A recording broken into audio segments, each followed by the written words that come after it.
శుభం వ్యాధు శ్రీ గురుభ్యో నమః. తులారాశి వారికి జూన్ 15వ తారీఖు నుండి 30వ తారీఖు వరకు ఏ విధంగా ఉంటున్న విషయాన్ని మనం ఇప్పుడు విశేషంగా తెలుసుకోవడం ప్రయత్నం చేద్దాం. తులారాశికి పంచమ భావంలో రాహు, షష్ఠ భావంలో శనీశ్వరుడు, సప్తమంలో శుక్రుడు, అలాగే భాగ్యస్థానంలో చూసుకునేసరికి ఇక్కడ బృహస్పతి, రవి, బుధుడు యొక్క ప్రభావం, అలాగే లాభస్థానంలో కుజుడు, కేతు యొక్క ప్రభావం కనిపిస్తుంది. తులారాశి వారి విషయానికి వచ్చినప్పుడు అంటే ఇక్కడ గురువు యొక్క అనుగ్రహం కొంతవరకు ఉంది కాబట్టి దాన్ని మనం పాజిటివ్గా తీసుకోవడానికి అవకాశం ఉంది. ఆర్థిక విషయానికి వచ్చినప్పుడు కొత్త ఉద్యోగ ప్రయత్నాలు చేసుకుంటే అందులో కొత్త సఫలీకృతమయ్యే అవకాశం బాగానే కనబడుతుంది. అలాగే చిన్నపిల్ల ఎన్హాన్స్మెంట్ కూడా అయ్యే అవకాశం ఉంది. 20-25% హైక్స్తో కొత్త ఉద్యోగాలు వచ్చే అవకాశం ఉన్నాయి. అలాగే వ్యాపారం చేసుకునే వాళ్ళు కూడా కొత్త వ్యాపారం ఆరంభిస్తే steel, cement, iron, scrap business, oil industry సంబంధించిన, ఆటోమొబైల్ సంబంధించిన వరకు ఇటువంటి వ్యాపారాల్లో ముందుకు వెళ్తున్నప్పుడు, అలాగే ట్రేడింగ్, ఫిల్మ్ ఇండస్ట్రీ సంబంధించిన ప్రొడ్యూసర్స్ కానీ, డైరెక్టర్స్ కానీ వాళ్ళు ఏమైనా ఇన్వెస్ట్మెంట్ ప్లాన్స్ కానీ చేసుకోగలిగితే, అలాగే మైన్స్ మీద, స్టోన్స్ మీదుగా చేసే వ్యాపారస్తులు కూడా చక్కటి లాభం, ఎక్స్పాన్షన్ ఆఫ్ ది బిజినెస్ చేసుకోగలిగితే బాగానే ఉంటుంది. సక్సెస్ఫుల్గా ముందుకెళ్ళే అవకాశం ఉంది.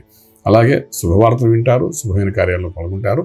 అలాగే శుభవార్తలు వినడం అంటే దూర బంధువులను కూడా శుభవార్తలు వినే అవకాశం బాగా కనబడుతున్నాయి. అలాగే విదేశాలకు వెళ్ళి చదువుకోవాలనుకున్న విద్యార్థులకు శ్రీకారం చుట్టండి, ఫలితం బాగానే కనబడుతుంది. అలాగే విదేశాలు వెళ్ళి సెటిల్ అవ్వాలనుకున్న వాడు మాత్రం కొంచెం ఆలస్యం అవుతుంది. ఈ 15 రోజులు గట్టి ప్రయత్నాలు చేయక్కర్లేదు. ఇంపోర్ట్ ఎక్స్పోర్ట్ వ్యాపారాలు యాజ్ యూజువల్గా జరుగుతూ ఉంటాయి. అలాగే ట్రేడింగ్ చేసేటప్పుడు ఐరన్ కోరు, మైన్స్ మీద ట్రేడింగ్ చేయండి, మంచి ప్రాఫిటబుల్గా ముందుకెళ్తండి. లక్కీ నెంబర్ 9 పాజిటివ్గా మీకు పనిచేస్తున్నాయి. ఇక ఆరోగ్య విషయానికి వచ్చినప్పుడు ఇక్కడ 6వ స్థానంలో శనీశ్వరుడు, ఆ శనీశ్వరుడు మీద కుజుడిగా దృష్టి పడ్డాము. ఇవన్నీ ఏంటంటే కొంతవరకు తులారాశి వారికి పాదాల దగ్గర, పాదం నుండి మోకాల మధ్యలో కొంతవరకు న్యూరో ప్రాబ్లం వచ్చే అవకాశం ఉంటుంది. కొంచెం అక్కడ బర్నింగ్ ఇష్యూస్ వచ్చే అవకాశం ఉంటుంది, ఒక ఏజ్ దాటిన వాళ్ళందరికీ. సో అలా వచ్చినప్పుడు మాత్రం దానికి సంబంధించిన మెడిసిన్ కానీ ఇవన్నీ తీసుకోవడానికి ప్రయత్నం చేయండి. అది క్రానిక్ ఇష్యూ అవ్వకుండా ఉండేటట్టు చూసుకోండి.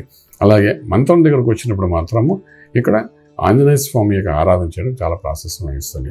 ఎందుకంటే ఇక్కడ పంచమంలో రాహు, షష్ఠస్థానంలో శనీశ్వరుడు ఉన్నాడు.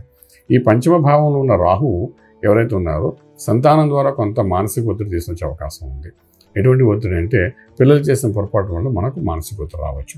అటువంటి చిన్న ప్రక్రియ అయితే కనిపిస్తుంది. కాబట్టి ఈ యొక్క ఎప్పుడైతే మనము ఆంజనేయ స్వామికి ఆరాధన చేస్తామో సంకటం విమోచనం అంటే ఏదైనా సంకటం ఉంటే పిల్లలు కానీ మీకు కానీ ఉంటే అది విమోచన చేస్తూ మీరు కొంచెం మానసిక ఒత్తిడి నుండి బయట తీసుకోవడానికి అవకాశం ఉంటుంది.